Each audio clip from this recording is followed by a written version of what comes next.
बहुत पुराने जमाने की बात है। एक बड़े सेठ का घर था। धन दौलत की कोई कमी नहीं थी। खेत खलिहान, नौकर चाकर सब कुछ था। सेठ की दो पत्नियां थीं। बड़ी पत्नी अपने आप को घर की मालकिन समझती थी। वही सेठ की लाडली थी, उसी की चलती थी। छोटी पत्नी सीधी सादी थी, कम बोलने वाली, पर उसकी कोई सुनवाई नहीं होती थी। दोनों पत्नियों की एक एक बेटी थी। बड़ी पत्नी की बेटी ऐशो आराम में पली थी, जबकि छोटी पत्नी की बेटी गरीबी में। बड़ी पत्नी हर रोज झगड़ा करती, उलाहने देती और सेठ के कान भरती रहती। आखिरकार सेठ ने छोटी पत्नी और उसकी बेटी को घर से अलग कर दिया। उनके रहने के लिए पिछवाड़े में एक कच्ची झोंपड़ी बनवा दी। छोटी पत्नी उसी झोंपड़ी में अपनी बेटी के साथ रहने लगी। तंगी थी, पर माँ बेटी एक दूसरे का सहारा थी। बेटी का नाम था चंपावती। वह बहुत सुंदर थी, पर उससे भी ज्यादा समझदार और मेहनती थी। हालात चाहे जैसे हों, उसने कभी शिकायत नहीं की। एक दिन सेठ ने चंपावती को बुलाकर कहा, आज से तू मेरे धान के खेत की रखवाली करेगी। चिड़ियाओं बहुत नुकसान कर रही हैं। चंपावती बिना कुछ बोले मान गई। अगले दिन से वह रोज खेत में जाती, एक ऊंचे टीले पर बैठती और चिड़ियों को उड़ाती रहती। धूप छांव, हवा पानी सब सहती, पर काम में लापरवाही नहीं करती। एक दिन वह अकेली बैठी थी। धान की बालियां हवा में लहरा रही थीं। चंपावती ने हंसते हुए चिड़ियों से गाना गाया, ओ बटेरो, दूर चले जाओ, मेरे धान को मत खाओ। तुमको बदले में दूंगी भुना चावल, खाओ खाओ। अचानक जंगल की ओर से भारी आवाज आई, धान भी खाऊंगा, चावल भी, और चंपावती से ब्याह रचाऊंगा, उसे अपने घर ले जाऊंगा। यह सुनकर चंपावती की देह कांप गई। वह इधर उधर देखने लगी, पर उसे कोई दिखाई नहीं दिया। जंगल वैसा ही शांत था। डरते डरते वह शाम को घर लौटी और सारी बात अपनी मां को बता दी। मां पहले तो हंसी, पर बेटी के चेहरे का डर देखकर गंभीर हो गई। अगले दिन वह भी उसके साथ खेत गई। मां ने कहा, जो कल गाया था आज फिर गा। चंपावती ने वही गाना गाया और वही आवाज फिर गूंजी। मां सन्न रह गई। दोनों चुपचाप घर लौट आईं और सेठ को सब बताया। अगले दिन सेठ कुछ पड़ोसियों के साथ खेत पहुंचा। उसने चंपावती से गाने को कहा।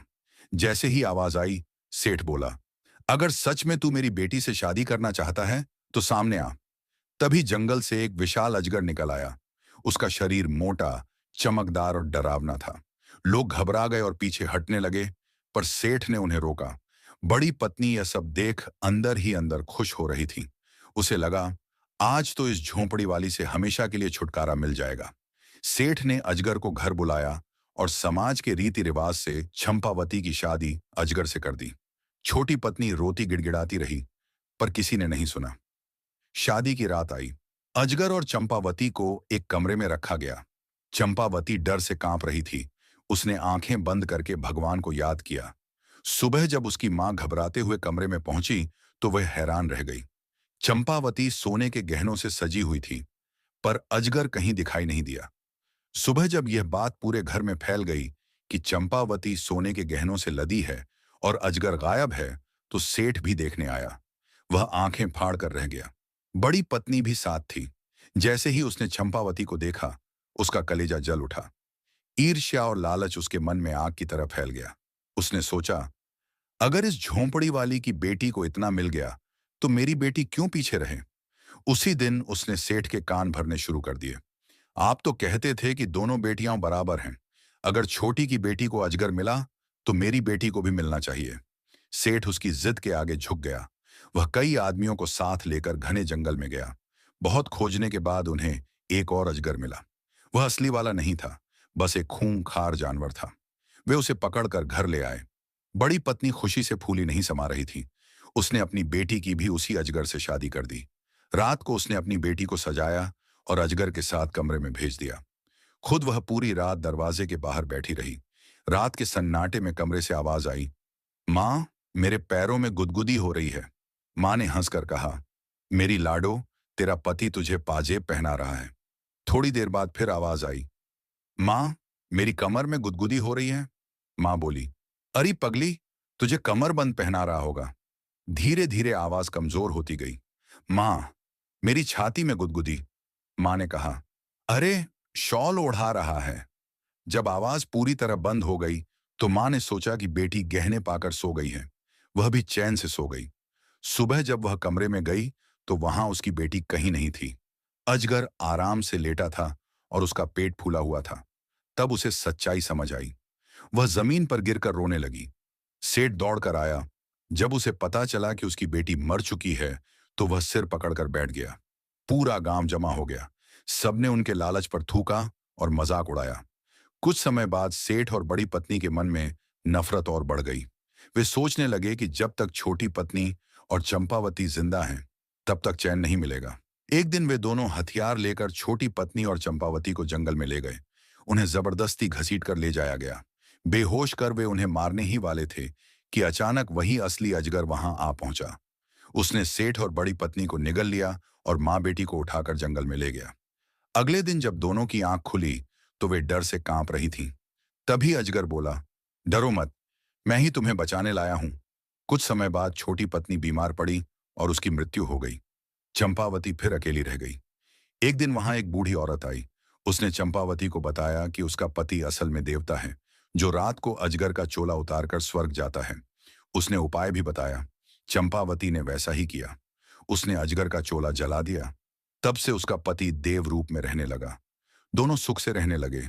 कुछ समय तक चंपावती और उसका पति सुख से रहने लगे।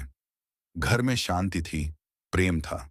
पर जिसे सुख रास नहीं आता, वह थी वही बूढ़ी औरत। वह फिर एक दिन आई। मीठी बातों में उसने चंपावती को फंसाया और बोली कि वह उसकी भलाई के लिए आई है।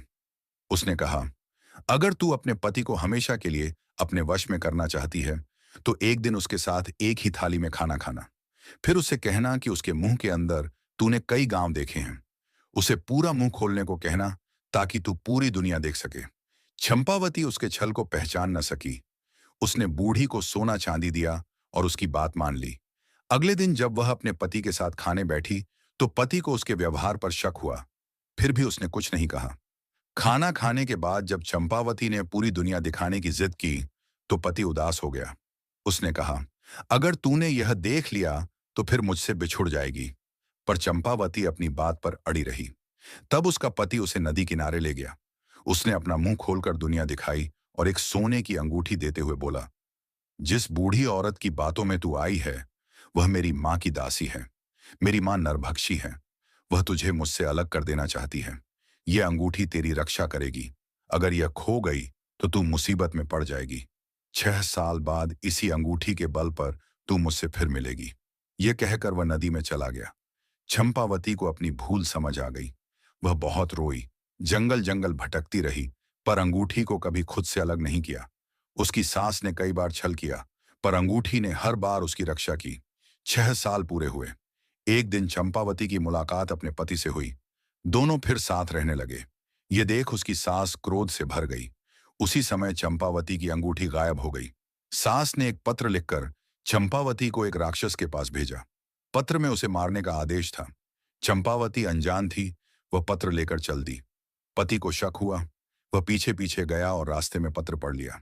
सच्चाई जानकर उसका गुस्सा भड़क उठा। वह लौटा और अपनी मां के अत्याचार का अंत कर दिया। इसके बाद वह चंपावती को लेकर उस जगह से दूर चला गया। दूसरे नगर में दोनों ने नया घर बसाया। वहां न कोई छल था, न लालच, न ईर्ष्या। दोनों सादा जीवन जीते हुए प्रेम और सम्मान के साथ रहने लगे। और इस तरह चंपावती, जिसने बचपन से दुख सहे थे, अंत में सुखी जीवन पा सकी।